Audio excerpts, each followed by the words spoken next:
In esports, there's losing and then there's choking. Losing is when the other team is just better. Choking, however, is when you have the win in your hands and you just drop it. When you're up by so much that the casters are already calling the game, when the opponent has mentally checked out, and then somehow, impossibly, you find a way to lose anyway. Today, we're looking at the 5 biggest chokers in esports histories.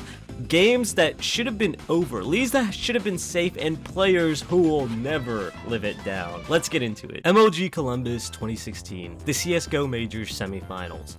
Team Liquid is playing against Luminosity Gaming, and Liquid are looking good. They just swept CLG. They're 1 series away from the grand finals, and North America has never made a major final before. This could be the moment. Map 1, it's Mirage. Liquid starts slow. They go down 7-2, but then they wake up.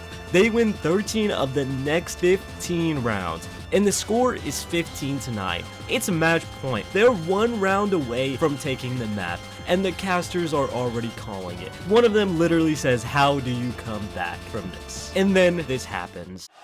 Here he comes once again. The first base is a Dren. He's gonna hit the ground there as Cold. Oh, what? A jumping double from Cold! What is going on right now? How does he do this?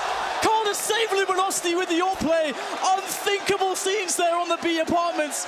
Coldera hits a jumping double no-scope op kill. One of the most iconic clips in CSGO history, and it completely flips the momentum. Luminosity win the next round, and the next, and the next, and they force overtime. They win 19-15. Liquid blew a 15-9 lead. 6 match points gone. But here's the thing, it happens again. On the very next map, map 2 on Cash, Liquid go up 15-6. 9 match points this time. Even bigger of a lead than before.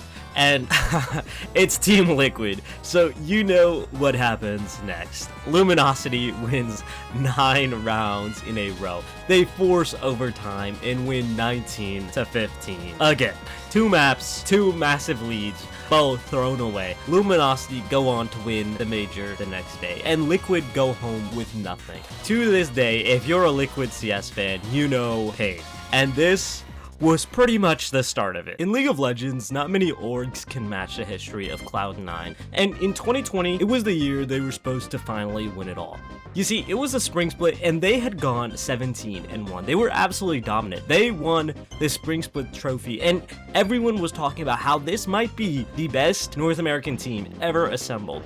And then the summer split started, and they went on to go 9-0, a perfect record through the first 4 weeks, and at this point, they've lost 1 game in like 6 months. So they were looking pretty much unstoppable. But then it started to unravel. After the 9-0 start, they lose 5 of their next 7 games, and the team that looked invincible suddenly looked mortal. But whatever, right? Like, they were still the favorites heading into playoffs, and scrims were going well, so their ADC Sven decides to tweet out before playoffs that he couldn't wait to fist FlyQuest. So surely this wouldn't come back to bite him. Well, it did, because they would then go on to lose to FlyQuest 3-1 in the upper bracket. Okay, alright, deep breaths. It's the lower bracket, and they sweep Evil Geniuses. It's looking better. 1 more series to qualify for Worlds. They would go against TSM, where they would lose 3-1. Cloud9, the team that had went 17-1 in spring, the team that had started 9-0 in the summer, the team that had never missed Worlds in 7 years at that point, was out, and the first C9 roster in the organization's history to not make Worlds. Double Lift went on to state that the spring split didn't matter. He was proven right in the most brutal way possible. From can't wait to fist FlyQuest to getting fisted by everyone. That was quite a insane choke. Rainbow Six has maybe one of the most fun competitive scenes to watch, and in the Six Invitational 2018, the biggest tournament in Rainbow Six Siege, Evil Geniuses were the defending champs. They had won the whole thing the year before with the same core roster, and they were back to run it again. In the grand finals, EG is versus Penta Esports, and it's a best of 5. EG take map 1, Clubhouse, 5-2, it's dominant. EG take map 2, Oregon, in 6-5, and it's close, but they managed to take it. So they're up 2-0 in the best of 5 grand finals, and there's 1 more map, and they're back-to-back world champions. They would not go on to get that map. You see, Penta take map 3 Cafe, and the comeback starts. Penta take map 4, bank 5-2, and the momentum had fully shifted. And in map 5, the coastline, decider map, everything was on the line. EG are fighting, but Penta are locked in round after round. Penta keep finding the clutches, the overtime routes, and the impossible holds.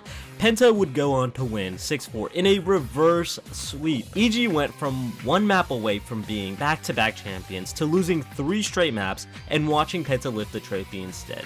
And the crazy thing is, this basically happened to EG again at Pro League Season 9 Finals a year later, up 2-0 against Empire, and they were reverse swept again. At some point, it's not even just bad luck, it's a pattern, but the first one at the Invitational, that one stung, and that's the one that defines their legacy to this day. It's the ALGS, the Apex Legends Global Series Championship, and it's Game 7. 6 teams are on match point, meaning any of them win this game, they win the whole tournament, and Team Falcons are in the best position possible. It's the final 3 squads, and they're holding height. They have all of their abilities, and one of the other teams is down to a duo. This is it. This is the moment. Win here, and it's legacy defining. Howl becomes the only player to ever win the ALGS Championship twice. Guild gets his first land victory, and Walty gets his first championship, and then it all falls apart. Let me break down what happened. Falcons are up top, and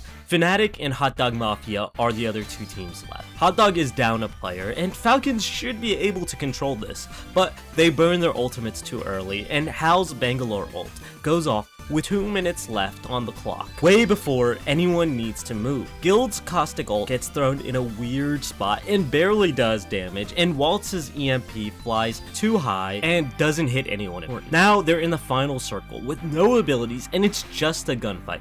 Waltzy goes down to a caustic gas, and Guild gets focused, and Howl, Imperial Howl, the greatest Apex player of all time, backs into the ring by accident, takes damage, and gets finished off. Fnatic win.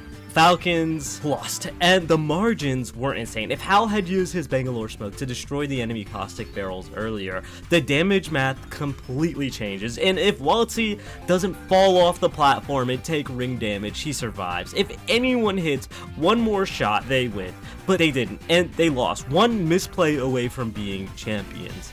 And that is what I call a choke. In the EVO 2017 Street Fighter V Grand Finals, Punk was 18 years old. He was NA's greatest hope, the young prodigy who had been tearing through the FGC all year, and he entered the Grand Finals from the winner's side, meaning he only needs to win 1 set. And Tokido, coming from losers, needed to win 2. Punk would take the first set. He was only 1 set away from winning EVO, and then something shifted. Tokido resets the bracket. Now it's a fresh best of 5, and Punk isn't the same player anymore. You can see it on his face. The pressure was getting to him, the crowd was intense, and the moment was too big. The casters are calling it in real time. He's unsettled. Punk was not ready for this, and there was too much pressure. Tokido comes out furious in the second set, aggressive. He wasn't giving Punk any room to breathe, and in a 3-0 sweep, Tokido would go on to win EVO. Punk entered from the winner's side. He was a set up, and he lost without taking a single game in the reset. That's not just a choke, that was a mental collapse on the biggest stage in fighting games, and in front of thousands of people, in a 1v1 where there wasn't really any teammates to blame, just you and the other guy.